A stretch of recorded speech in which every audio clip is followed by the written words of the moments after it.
CCN news 24 के सभी दर्शकों को मेरा नमस्कार।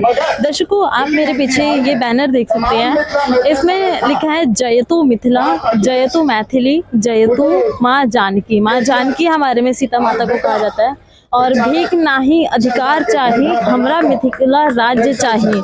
मिथिला राज्य, आप इस लाइन को पढ़ के समझ गए होंगे कि ये जो बैनर है ये डिस्क्राइब कर रहा है कि लोगों को मिथिला राज्य चाहिए। मिथिला बेसिकली एक लैंग्वेज है जो कि बिहार में बोली जाती है, मैथिली भाषा। और मेरे साथ यहाँ पे कुछ लोग हैं जो कि कह रहे हैं भाषा के आधार पर, मैथिली भाषा के आधार पर उन्हें एक बिहार से अलग होकर मिथिला राज्य चाहिए। आइए इनसे जानते हैं कि इन्हें मिथिला राज्य क्यों चाहिए। एक बार पूर्व हम अपने सनसनी ऑफ इंडिया से नौकरी ये आप लोग मिथिला राज्य की डिमांड क्यों कर रहे हैं? मिथिला राज्य हमें अलग चाहिए क्योंकि हम लोगों के यहाँ कोसी नदी है, कमला नदी है और एक भी रोड नहीं है। और नदी के चक्कर में बाढ़ आ जाती है हम लोगों को, उस चक्कर में उपजा बाड़ी नहीं हो पाता है। हम लोग इसलिए मिथिला का अलग मांग करते हैं। और जो भी हमारा हम संवाद लगा देंगे, जो भी हम लोगों को मिलना चाहिए कुछ भी नहीं मिलता है बिहार सरकार से। हमारे मैथिली भाषा को इस भाषा से मतलब इससे अलग किया जा रहा है, जो कि हम लोग पढ़े हुए हैं। मैं 88 का मैट्रिक किया हुआ हूँ, उस टाइम में मैथिली भाषा चलती थी और आज मैथिली भाषा निकल रहा है हमारे। मतलब आप भाषा को बचाने के लिए केवल मिथिला राज्य की डिमांड कर रहे हैं? भाषा ही नहीं, भाषा ही नहीं, हम लोगों को जो मिलना चाहिए वो मिल नहीं रहा है। तो वो आप अधिकारों की मांग जो आपके CM जी हैं नीतीश कुमार जी, उनसे मांग कर सकते हैं। आप एक स्पेशल राज्य की मांग कर रहे हैं एक भाषा के आधार पर, ऐसा क्यों? जी, मुख्यमंत्री से हम यही मांग कर रहे हैं कि हम लोगों को उस नज़र से नहीं देखा जा रहा है, इस नज़र से देखना चाहिए। हम लोगों के यहाँ कुछ भी सुविधा नहीं है, उस सुविधा के लिए की जाए सुविधा की, तो सुविधा तो आज के टाइम पे अपने बिहार में कहीं पे भी नहीं। और बिहार में भोजपुरी भाषा भी बोली जाती है। आज आप लोग डिमांड कर रहे हैं मैथिली राज्य की, कल को एक व्यक्ति आके कहेगा कि हमें भोजपुरिया एक राज्य चाहिए बिहार से अलग होके। जी नहीं, भोजपुरी जो है अलग राज्य अब अपना वो है, और बिहार हमारा मैथिली मिथिला जो है अलग राज्य है, मतलब था पहले से, आज से नहीं, आज 100 साल पहले से मिथिला राज्य है। आप लोग भाषा के आधार पर केवल एक मिथिला नए राज्य की बात कर रहे हैं बिहार से अलग होके।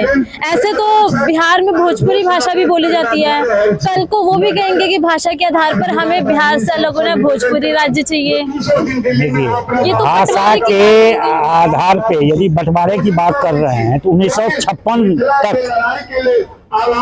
जितने भी राज्य का बंटवारा हुआ सब भाषा के आधार पर बंटवारा हुआ। क्या उस टाइम में वो बंटवारे की बात नहीं हो रही थी? आज के लिए बंटवारे की बात हो रही है। एक दूसरी, उस टाइम में जब भाषा के आधार पर राज्य का निर्माण हुआ आजादी के बाद, उस समय में कोई भी राज्य 50 लाख, 1 करोड़, 1.5 करोड़ का पॉपुलेशन था और भाषा के राज्य पर हमें नहीं दिया गया। उस समय भी हमारी जनसंख्या 4 करोड़ थी, लेकिन हमें कहा गया कि आपकी भाषा जो है संविधान के 8वीं अनुसूची में नहीं है, भारतीय संविधान में दर्ज नहीं है। हम लोग 50 साल लड़े इसके लिए। तब जाके 2003 में भारत सरकार ने उस समय के आदरणीय प्रधानमंत्री अटल बिहारी वाजपेयी जी ने इसको संविधान के 8वीं अनुसूची में जगह दिया, मैथिली भाषा को। 2003 से 23 हो गया, 20 साल हो गया। आप समझ सकते हैं, 1 करोड़ का राज्य है, 50 लाख का राज्य है। यदि आप वहां जाएंगे, वहां की क्षेत्रीय भाषा में दुकानों के ऊपर लिखा रहता है, आपको पता नहीं चलेगा ये दुकान किस चीज की है, आप पढ़ नहीं सकते हैं क्योंकि आपको इतनी भाषा नहीं आती जितनी भारत में भाषा है। लेकिन 10 करोड़ बोलने वाले हम लोग हैं। हमारी भाषा अपना व्याकरण है, अपना लिपि है। हमारी भाषा का साहित्य अकादमी पुरस्कार मिलता है आज 50 साल से। दिल्ली में भी उसकी अकादमी है, बिहार में अकादमी है। सुप्रीम कोर्ट में जो भी फैसला होता है संविधान के अष्टम अनुच्छेद में होने के कारण उसका प्रतिलिपि जो है, कॉपी है, आप मैथिली में ले सकते हैं सुप्रीम कोर्ट से। सुप्रीम कोर्ट का नोटिफिकेशन है, सुप्रीम कोर्ट के अंदर कोई भी फैसला है उसका कॉपी मैथिली में ले सकते हैं। दुनिया के अंदर जितनी भी भाषा है उसमें सबसे बड़ी 20 भाषा है, उसमें से 20 में से एक मैथिली भी है। अब समझ सकते हैं, दुनिया भर की मैं बात कर रहा हूँ।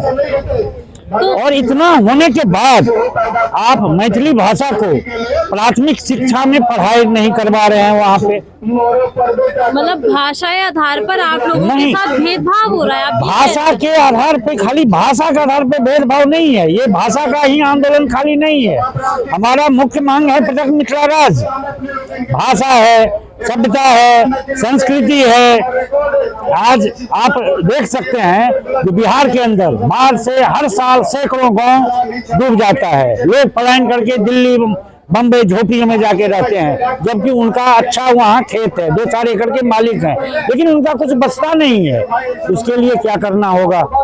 भारत सरकार को, बिहार सरकार को मिलके नेपाल के अंदर डैम बनाना होगा।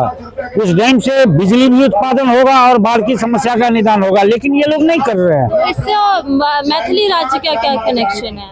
अरे हमारा मिथिला राज्य होगा तो हम तो सीधे भारत सरकार से कहेंगे ना, भाई यहाँ बनाओ। मतलब ये सरकार नहीं कर रही है, नहीं सुनती है, नहीं कर रही है ना, ये कर नहीं रही है। एक ही बात नहीं, मिथिला के अंदर एशिया का सबसे बड़ा चीनी मिल था, 20 चीनी मिल मिथिला के अंदर थे। देश का 40% शुगर प्रोडक्शन होता था। आज के डेट में सब मिल बंद है, एक भी मिल नहीं है।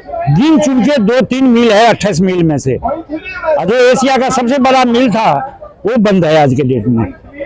जूट मिल था, कपड़ा उद्योग था, पेपर मिल था, सब के सब बंद हैं। क्यों?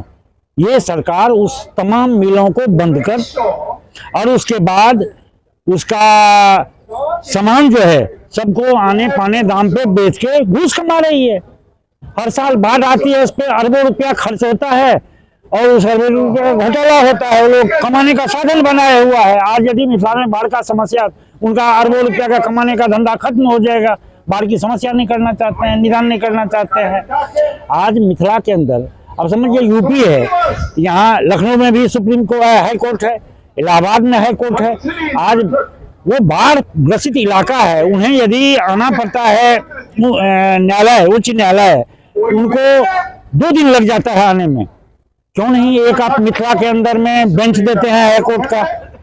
अब उच्च न्यायालय देखिए पटना में, कि एक बेंच बना दीजिए ना मिथिला के अंदर। इतने बोलने वाले लोग हैं, उनका एक मैथिली के नाम पे टीवी नहीं है, एक रेडियो स्टेशन नहीं है। समझ रहे हैं? 10 करोड़ बोलने वाले कितने होते हैं आप सोच सकते हैं। मैं विदेश में रहा हूँ 15 साल। हमारे मित्र लोग आते हैं, वो जानते हैं जो हम इस आंदोलन से जुड़े हुए, मैं खुद इंजीनियर हूँ। वो लोग कहते हैं यार कैसे होता है, 10 करोड़ में तो हमारे यूरोप के 10 देश आ जाएंगे और तुम राज की डिमांड कर रहे हो, नहीं मिल रहा है। समझ रहे हैं क्या विडंबना है? इन सब मांगों के लिए अभी आप समझ लीजिए, 1 महीना पहले मैथिली को बिहार पब्लिक सर्विस कमीशन से हटा दिया गया। बिहार पब्लिक सर्विस कमीशन से, बीपीएससी से। यूपीएससी है, उसमें मैथिली है, उसमें मैथिली में परीक्षा दे सकते हैं। राज्यसभा, लोकसभा में आपका तो भसिया बैठा हुआ है, कोई एमपी बोलेगा मैथिली में तो उसको हिंदी अंग्रेजी में ट्रांसलेट करने वाला है। मतलब मैथिली लोगों के साथ डिस्क्रिमिनेशन बहुत ज्यादा, वो इसलिए कि बचे हुए जो क्षेत्र हैं, मगध, भोजपुरी बोलने वाले, वो बहुत कम है। हमारा 22 जिला है वहाँ पे। अभी पहले 28 जिला था, 8 जिला इन्होंने झारखंड में मिला के दे दिया। मैथिली के आपके 22 जिले हैं या बिहार के? बिहार के तो 38 जिले हैं, उसमें 22 जिला मिथिला का है, जिसके 10 करोड़ बोलने वाले हैं। यहाँ से जो फंड जाता है विकास के लिए, जो सेंटर से फंड जाता है, उसका मिथिला में बाढ़ पीड़ित है, जो बच्चियां स्कूल जाएगी वो बांस के चचरी पे कूद के जाती है, तैर के जाती है पानी में। और गया मगध में विदेशियों के घूमने के लिए शीशा का पुल बनाते हैं जिसमें चेहरा भी आप देख सकते हैं। तो विकास का ये रास्ता जो है कैसे चलेगा? दुराहू व्यवहार है। दुर्व्यवहार है कि ऐसा है कि मतलब ये सर्वनाश करना चाहते हैं मैथिली को, मिथिला को और मैथिल को। क्योंकि ये आज दिल्ली के अंदर आप देखिए 40 से 50 लाख पॉपुलेशन है मिथिला का। कहां से आ गया इतना पॉपुलेशन? सब पलायन करके आए हैं क्योंकि वहां कोई काम नहीं है। बाढ़ से लोग गांव खत्म हो गया तो क्या करेंगे? भागते हैं यहाँ झुपड़ी झोपड़ी में रहते हैं। कितने टाइम से आप मैथिली राज्य की डिमांड कर रहे हैं? ये डिमांड तो 100 साल पुराना है, लेकिन अखिल भारतीय मिथिला राज्य संघर्ष समिति पहले से ही आप लोग हाँ चल रहा है उसी टाइम से। ये जब बिहार राज्य बना था, बंगाल से अलग हुआ था, उसी टाइम में मैथिली, क्योंकि आज का राज्य नहीं है, ये 5000 साल पुराना राज्य है। माता सीता का जन्म मिथिला में हुआ था। आप पढ़िए, उनका नाम ही मैथिली है। रामायण पढ़िएगा, महाभारत पढ़िएगा तो हर जगह वर्णित है। ये राज्य जनक का राज्य था मिथिला। आज से नहीं, उनके 52 राजा हुए जो ईसा पूर्व 300 साल पहले तक 52 राजा हुए मिथिला के। उसके बाद भी मिथिला राज्य था। हाल तक दरभंगा में राज थे जो मिथिला का राज्य था। लेकिन आजादी के बाद इसको बर्बाद करने की कोशिश की गई, जबकि हमारा सीमा क्षेत्र जो है नेपाल से मिलता है, लेकिन आधा नेपाल जो है उसको अंग्रेजों ने दे दिया नेपाल में मिथिला को। बाकी 2000 में 6 जिला झारखंड को दे दिया। अब जो बचा हुआ जिला है इसको भी ये लोग तोड़फोड़ करने की कोशिश कर रहे हैं, भाषा के आधार पे, सभ्यता के आधार पे, संस्कृति के आधार पे। तो हमको हमारा मिथिला राज्य चाहिए। इसलिए क्यों नहीं मिल पाया आपको? क्योंकि सरकार की इच्छा नहीं है, क्योंकि उनके सारे एमएलए आज नीतीश कुमार या लालू प्रसाद जो मुख्यमंत्री रहे, तो उनका सारा एमएलए जो है सो मिथिला क्षेत्र से होता है जात के नाम पे। यदि मिथिला अलग हो गया तो ना मिथिला के एमएलए मुख्यमंत्री होंगे, ना बचे बिहार के मुख्यमंत्री होंगे। इसीलिए हमने पूरे मिथिला में हम संकल्प मिथिला राज्य पद यात्रा 15 मार्च से कर रहे हैं और मिशन मिथिला फाउंडेशन इसके साथ होगा। अखिल भारतीय मिथिला राज्य संघर्ष समिति ने 3 महीना पहले ये फैसला लिया था। हम पूरे मिथिला में पद यात्रा करेंगे और लोगों को जागरूक करेंगे पृथक मिथिला राज्य के लिए, मैथिली भाषा के लिए। क्या 50 लोग को लेकर के आपको मिथिला राज्य मिल जाएगा? ये 50 लोग नहीं है, ये जितने लोग हैं हर लोग किसी न किसी संस्था के अध्यक्ष हैं जो दिल्ली के अंदर है, समझ रहे हैं? वो अपना प्रतिनिधित्व करते हैं। हम यहाँ इनसे सरकार से मारपीट करने नहीं आए हैं। उसके लिए 5000 आदमी जुटा सकते हैं, लेकिन उससे कुछ मिलना नहीं है। हम शांतिपूर्ण चाहते हैं, यहाँ शांतिपूर्ण नहीं करेंगे फिर हम पदयात्रा के लिए तैयार हैं। बिहार में हम बिहार में पदयात्रा कर रहे हैं। पदयात्रा से आपको मिथिला राज्य मिल जाएगा? मिलेगा, क्योंकि हम एक आदमी को जागरूक करेंगे गांव-गांव जाके। ये हमारा 70 दिन का 700 किलोमीटर का पदयात्रा है। 70 दिन में 700 किलोमीटर पूरे मिथिला के अंदर हम पदयात्रा करने जा रहे हैं, लोगों को जागरूक करने के लिए, मिथिला के नाम पे, पृथक मिथिला राज्य के नाम पे, मैथिली भाषा के नाम पे और मिथिला के सर्वांगीण विकास के नाम पे। और जितना भी हमने कहा है, अभी हम राष्ट्रपति, प्रधानमंत्री और गृह मंत्री को ज्ञापन सौंपा है। इन तीनों मांगों के अलावा हमारा 35 मुख्य मांग है जो हमने राष्ट्रपति, गृह मंत्री को दिया है। वो लोग नहीं सुनेंगे तो फिर हमारे पास तो कोई विकल्प नहीं रहेगा ना। उसके लिए हम लोग किए हैं, पदयात्रा करेंगे, फिर भी नहीं सुनेंगे तो हम पूरे मिथिला का नाकेबंदी करेंगे। हमने घोषणा पिछले बार की थी, लेकिन पहले हम शांतिपूर्ण पदयात्रा से सरकार को चेताना चाहते हैं। जो कल हमारा दोस्त तो नहीं होगा कि आपने हमें कहा नहीं था, आपने हमें ज्ञापन नहीं दिया था। अरे देश के सबसे प्रमुख राष्ट्रपति होते हैं, प्रधानमंत्री होते हैं, गृह मंत्री हैं, हमने दे दिया उनको ज्ञापन और ये 20 साल से देते आ रहे हैं। अभी हमने अपने पुरानी टोटल मांगों को लेकर भी दिया है।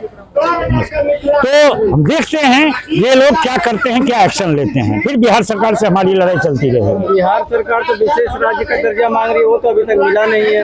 मिथिला राज्य कैसे आपको मिल जाएगा? वो उनको पैसा की मांग है। विशेष दर्जा का क्या मतलब है? हमको पैसा दो, हम यदि कहें हमको गरीब घोषित करो, मतलब क्या है? तो भैया हमको भीख दो, हमको पैसा दो। हम नहीं कहते हमको गरीब घोषित करो, हम नहीं कहते हमको विशेष दर्जा दो, हम कहते हैं हमारा मिथिला राज्य दो। हम अपने आप को गरीब घोषणा हम क्यों होगा? हम गरीब नहीं है, हम दिल के अमीर है, हमारी भाषा अमीर है, हम पढ़े लिखे लोग हैं। हमारे लोग देश विदेश और पूरे हर जगह फैले हुए हैं और बड़े बड़े पदों पे बैठे हुए हैं। जिस तरह मजदूर क्लास भी पूरे देश में है, उसी तरह डिप्लोमेट्स और बड़े बड़े अफसर भी पूरे देश में फैले हुए हैं। हम क्यों गरीब हैं? हमें पैसा नहीं चाहिए, हमारा राज्य दे दो, हमारे पास सब संसाधन है, हम अपना राज्य चलाएंगे।